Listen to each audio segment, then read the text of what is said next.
Good morning, students. I hope you all have watched the previous video of this chapter. So children, in the previous video, we saw that kids were asking questions to Yasmin Khala on municipal corporation, right? We discussed about a few, but some of them were left. Let us discuss them in today's segment. Rihanna asked Yasmin Khala that how decisions for the city are taken. She answered that all of the ward councillors meet and they make a budget and the money is spent according to this. The ward councillors try and ensure that the particular demands of their wards are placed before the entire council. These decisions are then implemented by the administrative staff. A question was then asked by Shankar that are there many people in municipal corporation. She answered the city is divided into different departments. So there is the water department, the garbage collection department, another to look after roads. Yasmin Khala worked on accounts in the sanitation department. Children were very curious, and one of their questions was what the municipal corporation does with the garbage. She had a very interesting answer for this question. Earlier, her neighborhood also had garbage lying all over, and if that remains uncollected, it attracts dogs, rats, and flies. Also, people got ill from the smell. They once had a point when things became so bad that children even stopped playing cricket in the street because their parents were afraid that they would fall sick.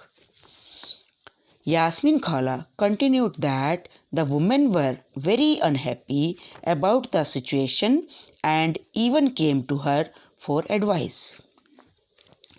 She said that she could try and speak with some officer in the department but wasn't sure about the time it could take. Then it was Gangabai who said that it is the ward councillor who they should go to and protest since they were the ones who elected him. She gathered a small group of women and went to his house. They began shouting slogans in front of his house, and he came out and asked them what was wrong. Gangabai described the situation in the locality to him. He promised to go with them the next day to meet the commissioner. He asked Gangabai to get a petition signed by all of the adults in the locality saying that garbage was not being collected. He suggested that taking the local sanitation engineer with them the next day might be a good idea. The sanitation engineer could also speak with the commissioner and tell him how bad the situation was. That evening, children ran from house to house, making sure that as many families as possible signed the petition.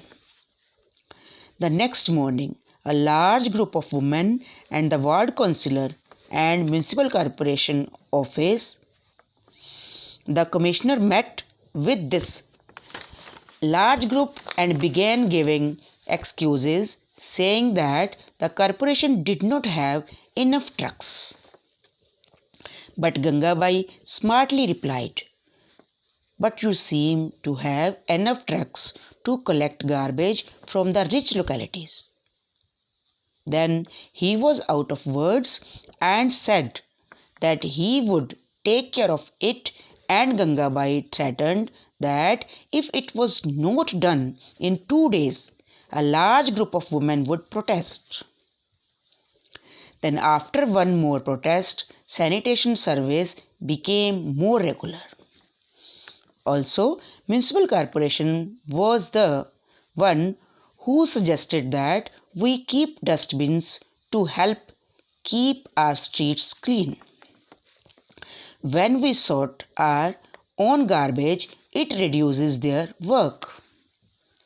What Yasmin Khala did not mention to the children was that in recent times, in order to save money, the commissioners of several municipalities across the country had hired private contractors to collect and process garbage. This is called subcontracting. This means that the work that was earlier being done by government workers is now being done by a private company. These contract workers get paid less and their jobs are temporary.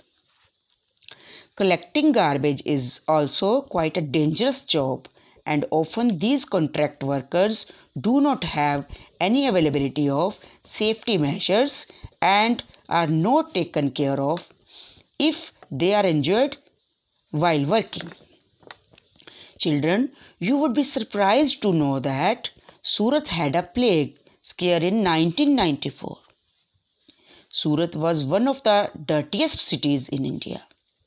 Houses, hotels, and restaurants would dump their garbage into the nearest drain or street, which made it very difficult for sweepers to collect and transfer the garbage into selected dumps. In addition to this, the municipal corporation did not collect garbage as often as it should have, and this led to the situation getting worse. Plague spreads through the air, and people who have the disease have to be isolated. In Surat, several people lost their lives and over 3 lakh deserted the city. The scare of the plague ensured that the municipal corporation completely cleaned up the city. Surat continues to remain one of the cleanest cities in India.